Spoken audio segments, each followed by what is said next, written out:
Io in questo momento di persone che sono seriamente disturbate, che noi definiamo possedute o ossesse, 6-7 persone, però ne ho conosciute una ventina di persone per le quali ho dovuto domandare permesso al vescovo di fare l'esorcismo, perché questo è previsto dal diritto canonico, su 2000 casi che ho esaminato in 4 anni. Quindi diciamo i casi di possessione sono rarissimi, l'1%, diciamo. Però bisogna anche, questo è importante dire, che i casi di persone disturbate da infestazioni, da vessazioni, quindi da gradi minori di disturbo, sono parecchie, più Mi di può quello che fare un pensiamo. caso? Ecco, per esempio, mi racconta che cosa significa essere posseduti? Noi abbiamo visto delle immagini molto forti e crude nel filmato. Può raccontarmi anche lei qualche sua esperienza? Ecco, conto l'esperienza di una ragazza universitaria, 19enne, una bella ragazza, bionda, intelligente, sveglia, religiosa, che a un certo momento ha dei fenomeni, delle sofferenze strane che nessuno riesce a diagnosticare e nessuno riesce a guarire o a Per far diminuire. capire, ecco, mi faccia capire quale può essere un disturbo in cui si esplica, secondo voi, il male, il demonio? Per esempio quella aveva forti dolori di stomaco che capitavano improvvisamente, sparivano improvvisamente, aveva forti dolori di testa, non riusciva a concentrarsi nello studio, aveva dei malesseri generali da non aver forza di stare in piedi.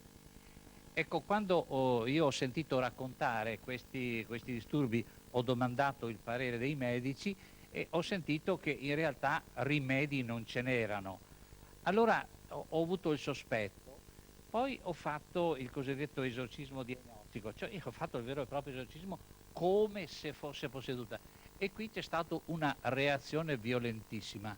La ragazza mi ha aggredito, quindi mi ha graffiato, poi è crollata per terra, poi si è rotolata e io a un certo momento ho capito che veramente qui c'era il caso di possessione. Ho domandato l'autorizzazione al vescovo e poi in una seduta che è durata 40 minuti di preghiere, di unzioni, di espressioni di acqua santa e di comandi a Satana in nome per autorità di Cristo ti ordino di andare e a un certo momento si è messa come a piagnucolare, lasciami stare, ma no, dice, allora ti lascio stare, a patto però che tu vada via. Hai capito? Sì.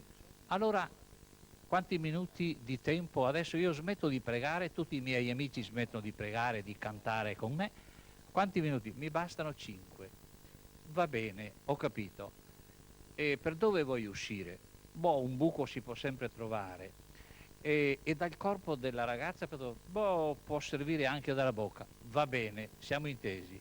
Siamo rimasti tutti fermi, dopo 1 minuto e mezzo la ragazza ha fatto come una forte ispirazione, una espirazione, o se vogliamo come un conato di vomito, 2 volte, e poi, ah, cosa è successo? Dove sono? Basta.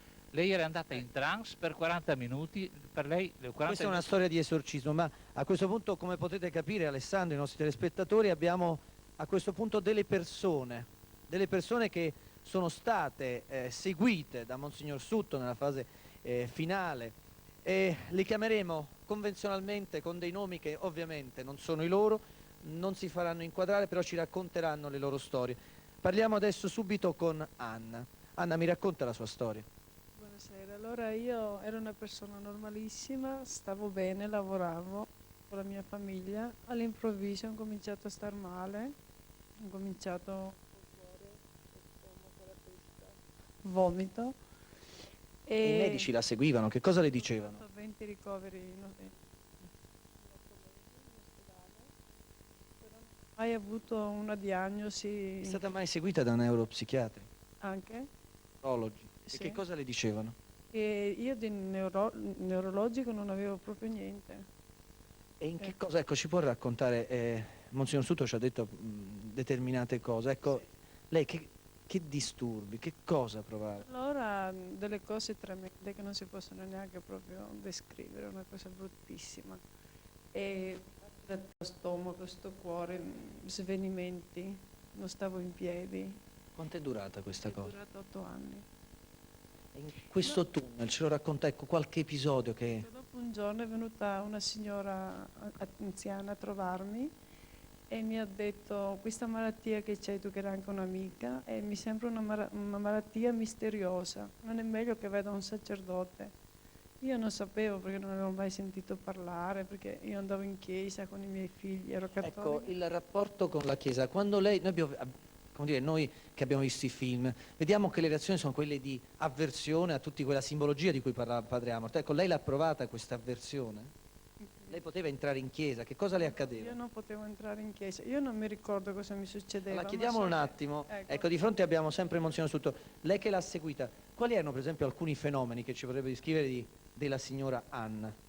Ecco, la fatica ad andare in chiesa e una volta dentro in chiesa un certo nervosismo, una distrazione, sonnolenza, Lei mi sbadiglio. parlava anche di un cambiamento di voce quando la signora Anna era portata dal marito Ecco, all'esorcista. suo marito, quando la portava in macchina dall'esorcista, mi diceva che per strada lei con voce maschile lo rimproverava, lo minacciava, lasciami stare, lo offendeva, ti faccio andare nel fosso perché non la portasse dalla giù. Lei se lo ricorda tutto questo? Io non me lo ricordo. Ma lei ritiene davvero, signora, noi ovviamente dobbiamo considerare anche quelli che non credono, quelli che hanno, così, sono agnostici, lei ritiene davvero di essere stata posseduta dal male, dal diavolo? Credo proprio di sì. Che cosa significa adesso, chiedo al regista Penelope, di proprio ce lo ha fatto vedere in questo luogo sacro, in un chiostro, che cosa significa per lei adesso? Per me è bellissimo perché adesso ci posso stare, mentre prima non ci potevo stare.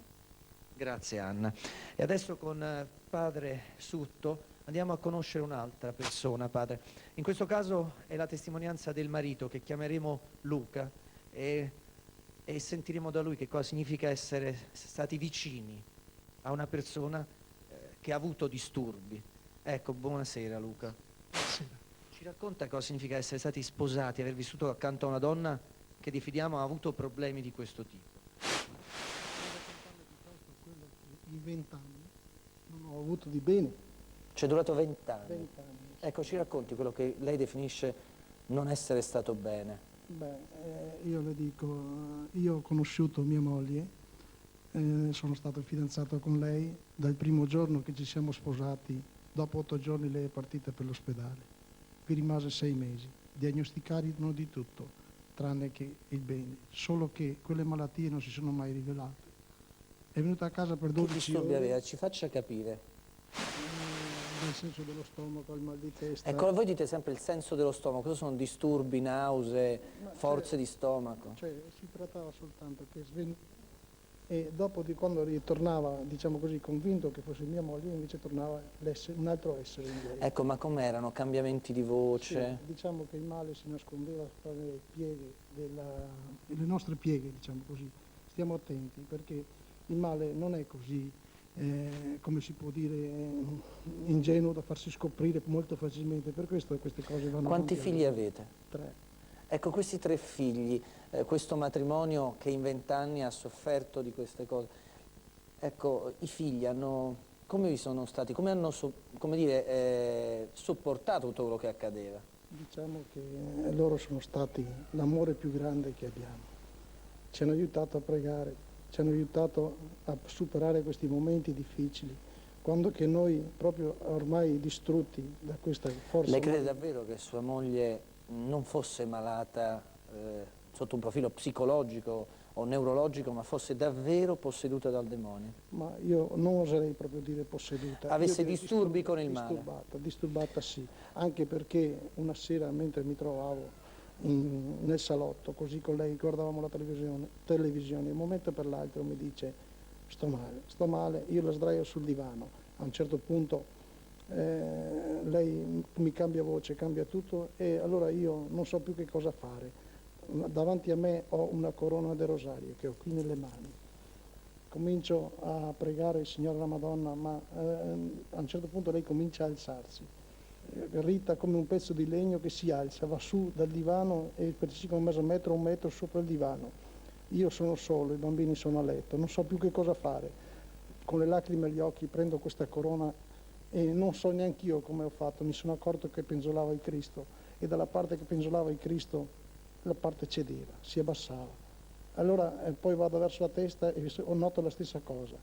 Di questo punto mi sono accorto che la corona aveva un grande potere. Il Cristo era arrivato a farmi capire che con la preghiera potevo guarire. Ma può anche aggiungere che tentava di tirar giù sua moglie e a un certo momento anche lui veniva alzato. Sì. Prima di usare il discorso della corona usai la forza, ma questa ormai era impossibile. Allora io nella mente pregavo: Signore, aiutami tu, solo tu puoi aiutarmi, io darò la mia vita, ma non la mia fede. Piero, Sotto questo. Sì, Alessandro. Piero, scusa, ma questo signore ci sta dicendo che la moglie stava levitando. Esattamente, Alessandro. Il signore che convenzionalmente chiamiamo Luca ci ha detto che la moglie aveva avuto questo fenomeno che si definisce, come hai definito tu, di levitazione. E mi pare, Alessandro, che siamo entrati nel, come dire, nel merito di quella che è la trasmissione di questa sera. L'abbiamo fatto... Ah, ecco, credo che mi vuole dire ancora qualcosa. Non sono stato capito da nessuno, neanche dal mio parroco, inizialmente neanche dal mio vescovo. Ho dovuto girare in lungo e in largo l'Italia, sperperando tutte le sostanze che avevamo, ma nessuno ci ha creduto. Abbiamo incontrato un prete in un pellegrinaggio, quel prete ci ha creduto, quel prete ci ha seguito e ci segue ancora.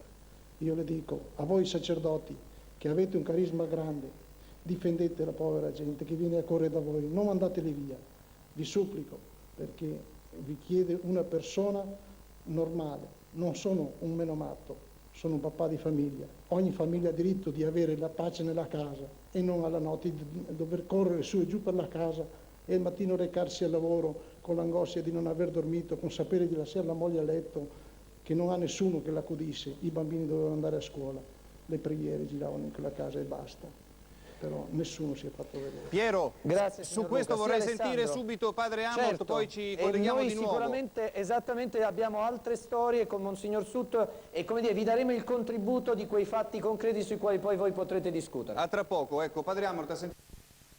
Con il padre Riccardo Savriano, commissionario con cui ho lavorato l'anno scorso in Africa un po', e mentre facevamo un esorcismo il maligno ci ha detto: avevo preparato un bel incidente per voi due all'incrocio, ma... E con quel ma e puntini ho capito che c'era stata una forza superiore che li aveva impedito. Più volte mi ha detto: vedrai cosa ti farò questa sera, questa notte. Ho detto: no, tu a me non fai niente, io sono ministro di Cristo. E minaccia ecco, le persone possedute. Anche le persone minaccia di distruggerle, minaccia di fare chissà che cosa, e io dico: tu non fai niente a questa persona perché questa è figlia di Dio, e a me non fai niente perché mi metto sotto il manto della Madonna. Tu hai coraggio di avvicinarti al manto della Madonna? No, mi ha risposto seccamente. Ci vediamo tra poco. Alessandro, adesso vorrei presentarti un altro dei nostri ospiti, Maria Teresa Roncato, del CIRS anche lei.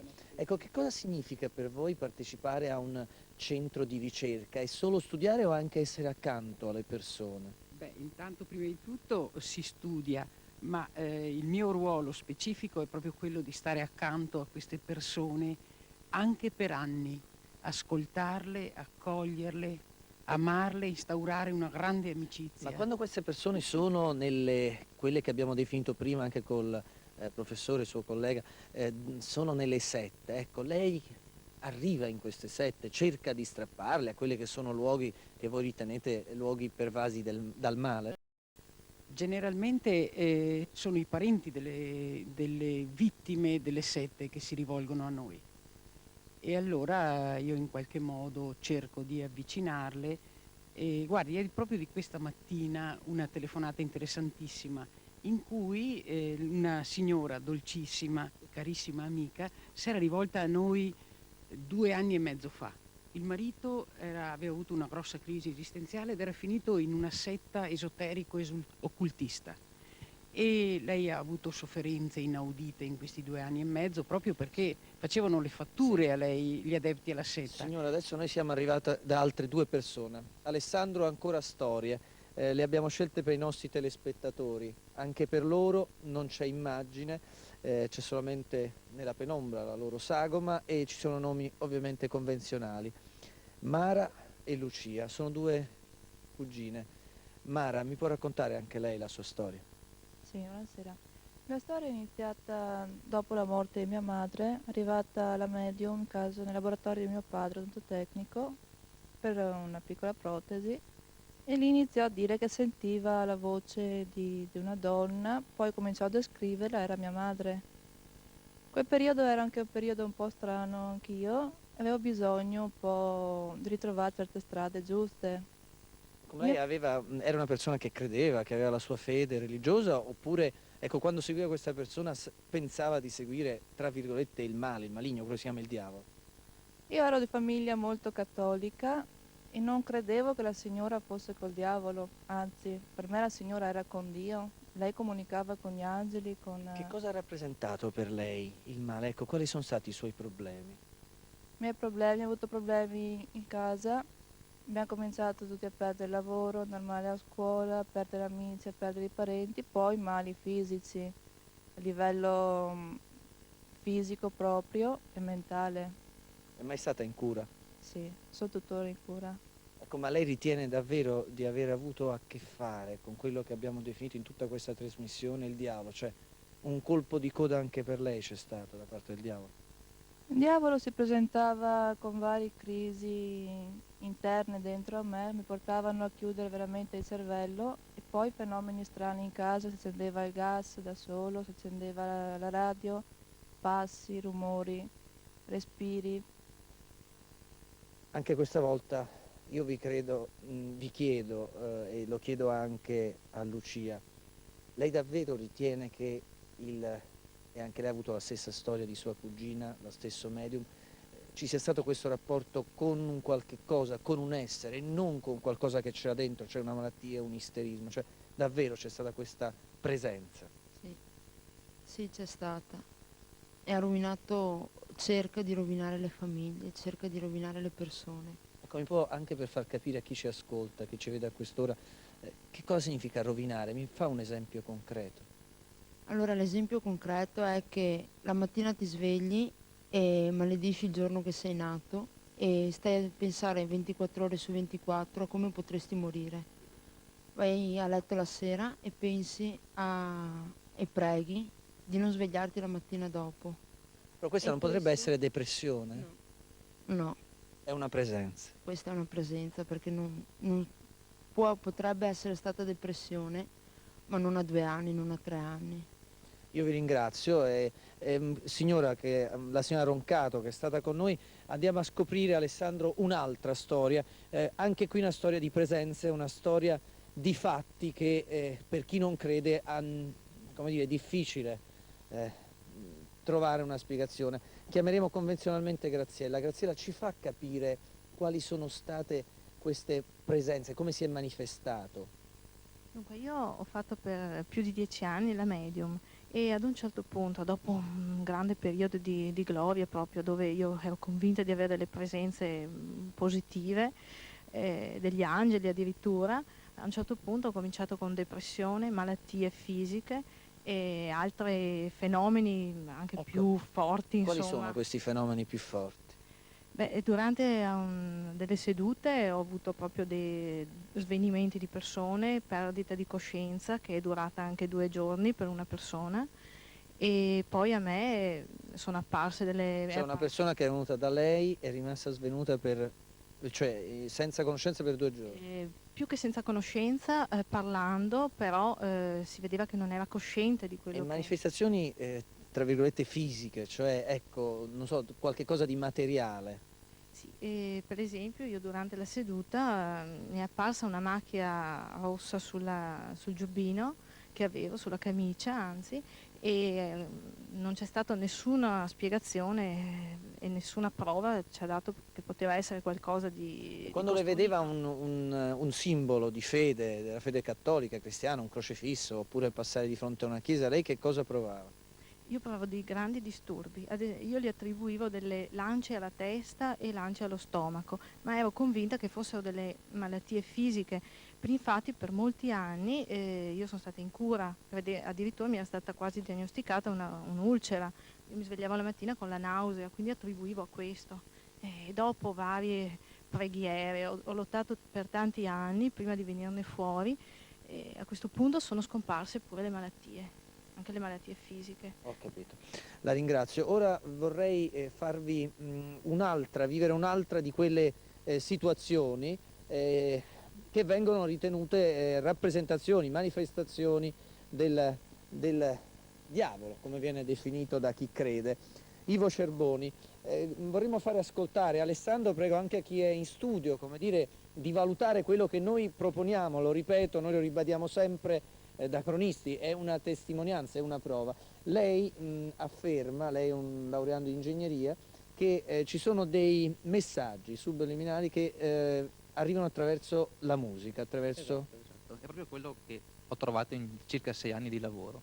In che consiste il suo lavoro? Il mio lavoro consiste nel ricercare nei brani del rock dei messaggi che definisco subliminali. Ecco, per far capire, ancora una volta prego il regista Michele Penelope di mandare in onda uno di questi brani che ci ha un esempio e poi lei ce lo spiegherà.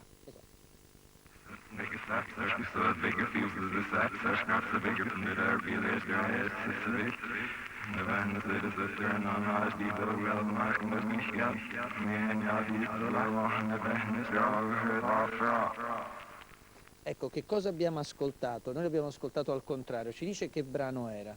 Questo era il brano Prayer dei Christian Death. È un gruppo, secondo me, di matrice satanica. Ecco, perché? Ecco, noi l'abbiamo ascoltato al contrario, io ho capito... Preciso che questa è la versione normale. proprio normale. Ecco, allora ci dice che cos'era, perché io ho capito poco. È l'introduzione di un brano musicale, normalissimo. La sentiamo questa frase, allora Adesso la riascoltiamo al contrario. Who art in heaven, hallowed be thy name. Thy kingdom come, thy will be done on earth as it is in heaven. Give us Nella quale mancano però 2 frasi molto importanti. Quali? Le ultime 2. Può tradurle così capiscono. Non ci indurre in tentazione e liberaci dal male. Questa è la tipica preghiera che si usa nelle messe nere, recitata al contrario, proprio perché... E ci sono più casi, secondo lei, nella musica? Con me c'è lo presenterei un ricercatore, professor Bisetto. Esattamente lei a quale studio, a quale centro appartiene? Appartengo al CIRS, cioè il Centro di Informazione e Ricerca sulle Sette, che è legato al GRIS nazionale. Ecco, Treviso, perché a Treviso ci sono sette? A Treviso ci sono parecchie sette, molteplici, sono nei dintorni, ce ne sono una trentina, in provincia ne abbiamo contate anche già 70. Ecco, che cosa significa una setta? Cioè come si manifesta la loro attività, la loro presenza sul territorio? Ma è difficile dare una definizione che possa essere piena e ampia, anche perché ci sono sette di matrice cristiana, sette occulte, sette appunto sataniche. Una unica definizione è veramente difficile. Si tratta soprattutto di focalizzare, creare una mappa e soprattutto fare un lavoro di ricerca per informare. Ecco, un'ultima domanda. Abbiamo già visto che nel nostro studio ci si divide ovviamente tra l'intervento del sacerdote, l'intervento dell'esorcista e ovviamente quello quando invece si possa ritenere che non si tratti di una persona posseduta ma di una persona che magari invece sia ammalata. Sì, certo, di fronte a questi casi noi abbiamo un centro, un numero di telefono, quasi un pronto soccorso di fronte a questi casi. La prima cosa che consigliamo è l'intervento del psicologo, del neurologo. E solo successivamente dell'esorcista. Volevo concludere solamente con il nostro esorcista che ci ha seguito, devo dire, Monsignor Sutto. Volevo solo dire una cosa, volevo capire, ma lei ha mai provato paura? No, non ho mai provato paura. Nonostante le minacce ripetute del Marigno, proprio assolutamente, perché io sono del parere di padre Pellegrino, che è stato un po' il mio maestro, che è lui, il Marigno, che deve aver paura di me. Io sono cristiano, battezzato, cresimato, sono sacerdote, sono anche incaricato del vescovo, quindi io non ho paura di lui. Lui non ha nessuno di questi titoli, è lui che deve aver paura di me. E difatti quando glielo dico non ha coraggio di contraddirmi. Ecco, con queste parole Alessandro chiudiamo da questo seminario, chiudiamo da Treviso.